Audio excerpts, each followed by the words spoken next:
as I was saying, there's still some jobs out there like that. But as for mine, it's not.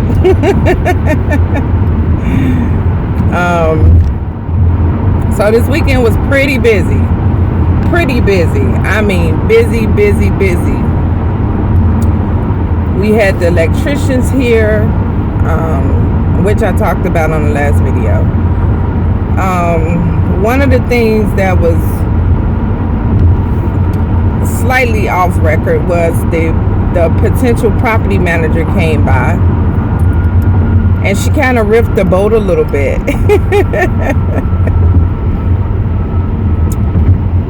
The first thing that was kind of weird is, I don't know if you can see me. You can see me now. The first thing that was kind of weird was the fact that she didn't know the ramifications of an owner-occupied building. That later irritated me a little bit, because she was acting as if on the tenant ordinance. And when I did some more research, because I was like, where does it say that at? It says it everywhere. It even says it on the tenant ordinance itself, the summary. This ordinance applies to everything with the exception of except owner-occupied buildings. So it was just a little shocking that she didn't know that. So she was kind of acting according to following the tenant ordinance. Now, despite all of that, I still stay within guidelines as much as possible. The lease in itself is what I look at as my tenant ordinance. And usually the lease is, pretty accommodating. So it's not like I use that to break rules, but there's some things that don't apply to me that apply to investors or other landlords, if you will. So yeah, a little irritated about that. One of the things that I'm trying to look at that was positive, a negative could have been turned to a positive, was like we did walkthroughs. And when we did walkthroughs, there were certain things I already knew that needed to be fixed, but she kind of walked through and she met the tenants and she was like asking them what issues they had. And she was like, you gotta have to get this fixed and that fixed. But she's going off the ordinance. I'm like, first of all, that's already implemented in my 3-month inspection. There's a lot of things I already know down the line that's going to need to be fixed. But honestly, I need the money. I can't just go fix it. Plus, not just because I don't have it, but because I just spent $800 on an electrical issue on the first floor. Probably like close to $1,000 on some things on the second floor. And it was ongoing things that was more of a priority than small cosmetic issues that the tenants are talking about. The second floor kind of, I don't know, it threw me for a loop, because I did have some contractors come in and say, oh, I think they looked at the general look of it. Oh, it's nice, it looks nice, but did not look at the details. And with me, I look at details. So when I looked at details a few days before the tenant moved in, I was like, this not gonna work, that's not gonna work, that's not gonna work, that's not gonna work. And the reason why you say why you didn't look at this before, well, actually I was busy fixing things like doors that was on the hinges incorrectly and that was bumping against the toilet stool, and I got that fixed. I was busy working on electrical issues in which the previous owner or the previous tenants, whomever they were, rigged the second floor to jump off the first floor. I was looking at things again that was priority as opposed to the cosmetic things that can get fixed. So now that that's taken care of, we can work on the cosmetics. But again, I've exhausted my funds and I am literally in my savings. So it'll have to wait. That rent that I'm receiving, thank God now I have 2 tenants and I'm making income as opposed to receiving help on part of my mortgage, it can go to that. It can go to that. Amen. Finally. So, yeah. So she came and she did a walkthrough, and she was asking the second floor what she, things to be done. And it's some small patches in there that need to be painted. And so she went from an aspect that I don't think it needs to be painted. I just think the patches need to be taken care of, not a whole paint job. But then we realized the paint may be unique, and in that case we might have to do, a paint job, unless we find a good painter that can match it. Now, I did talk to a painter, Archie. He said he could try to match it. And he may have to create a paint or whatever just to make sure that that's done, so we can see how that goes and go from there. He is a licensed and insured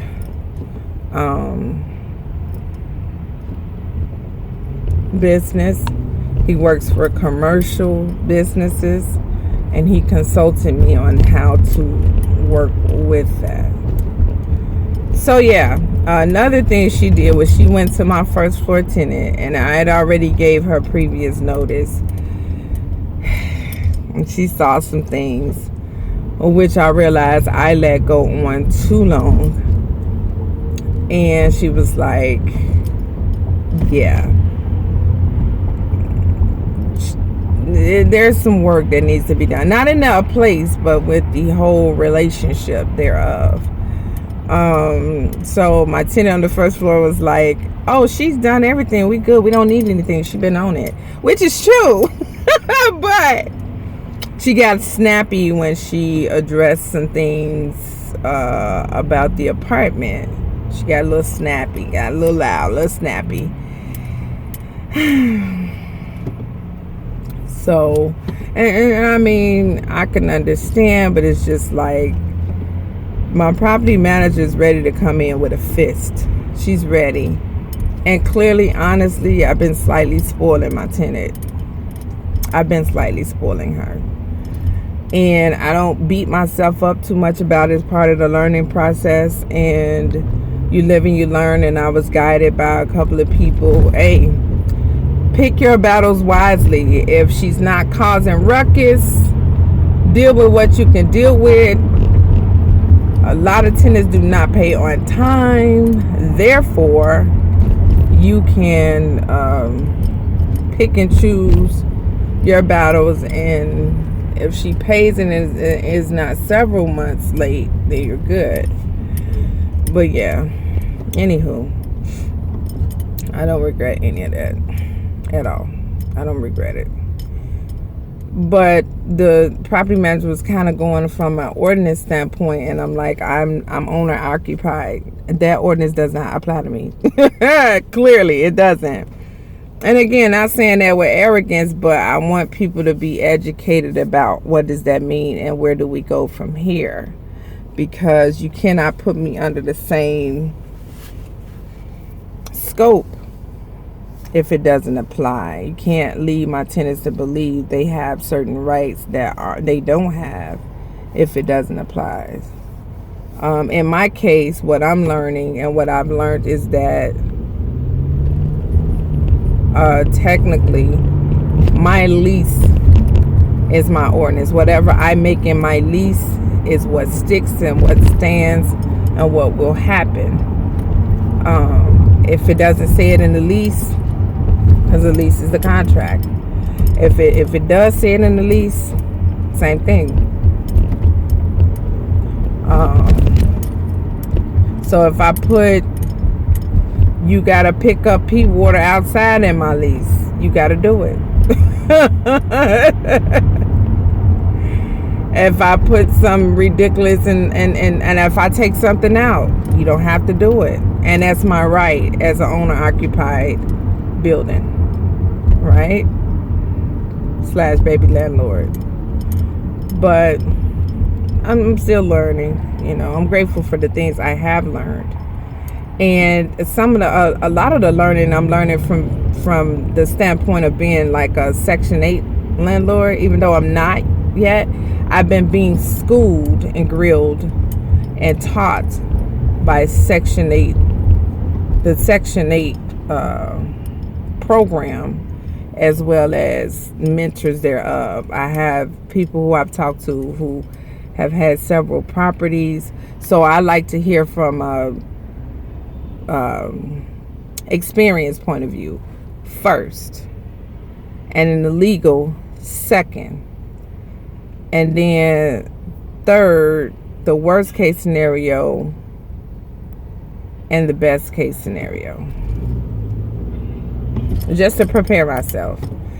And I'm not gonna lie, I ran across 2 people recently who are like, I don't want to do this no more. I don't want to do it no more. And I'm like, what?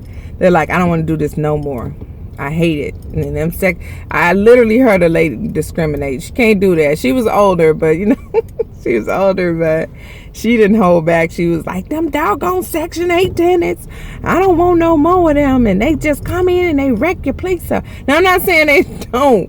But I said, ma'am, I was a Section 8 tenant and my landlords loved me. Like, I didn't tear up nothing, So you got to be careful with what you judge. You really got to be careful what you judge.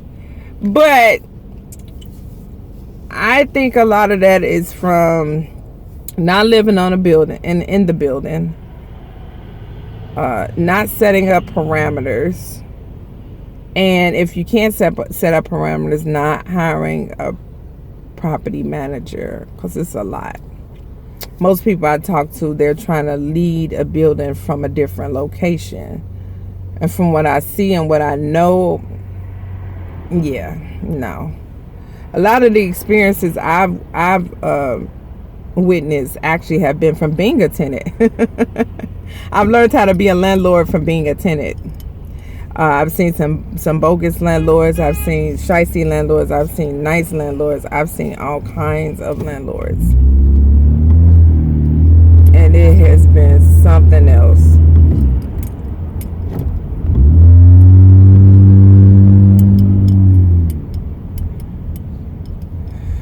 I was going to say something. Amen. Jesus is Lord.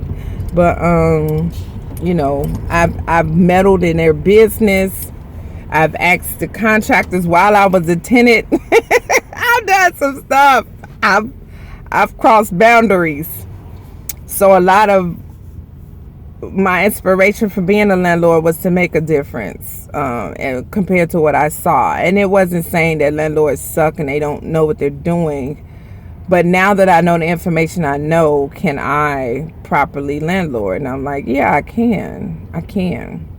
So for the first year, I want to say for my first floor tenant, I was the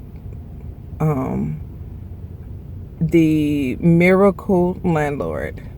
You would never see this type of landlord, period. That doesn't mean I just gave her everything she wanted. Nope. There was discipline there, but there was much more understanding and so forth. And it was appropriate for the time.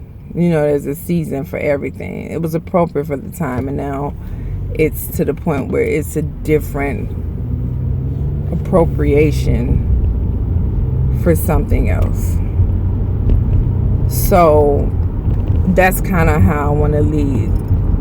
But the idea of the property manager is so that I can detach the heart I have, and not go overboard, and also not be exasperated by my tenants while I'm living in the unit. Landlording is hard. If you work, especially, it's hard. It's not your 9 to 5. It's added to your 9 to 5. So it's like a 9 to 5 or 8 to 5 on top of an 8 to 5. I'm not saying you have to dedicate as many hours, but I think one should purposefully dedicate a certain amount of hours to their building. And while you're being a single parent and so forth, it is a lot. But kudos to God You're giving me strength to be more than a conqueror in this area, because it took me to be obedient to God. It took me to say amen. It took me to follow through with what he led me with. It took me to let him guide my heart. So I don't regret anything I did, whether mistake or not. I don't even call it a mistake. It was appropriate for the right time. It's a season for everything. It's a season for friends. It's a season for jobs. It's a season for everything. So I do not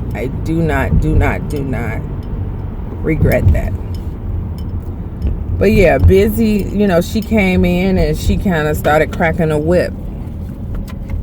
And I need her to crack the whip at this time. Not that, excuse me if I said, oh no, I didn't do this. No, I need her to crack the whip at this time. Because it's a time and it's the season for cracking the whip. It's like, okay, that's it, So she came in cracking the whip. I appreciate that. She was on it. I asked her initial questions. How long you been property managing? How many units you got? I already know how she would respond to certain things. She was very clear. I like her. So we'll see. We're going to try it out for 3 months. And we're going to go from there. And I love that. Voided card.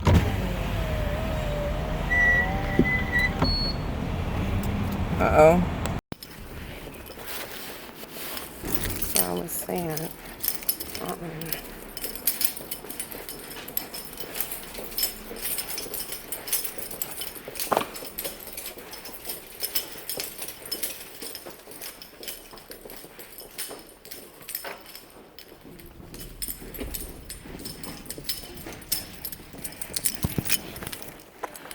Yeah, so I was saying this weekend was kind of crazy. So she came in with the whip, and that was good. That's what I like her to do. The electricians have to come back and do some things on the back of the building, but they have to put the dusk to dawn lights on the back, and they fixed a lot of electrical that was messed up. So far, so good. Stay tuned till later. Bye.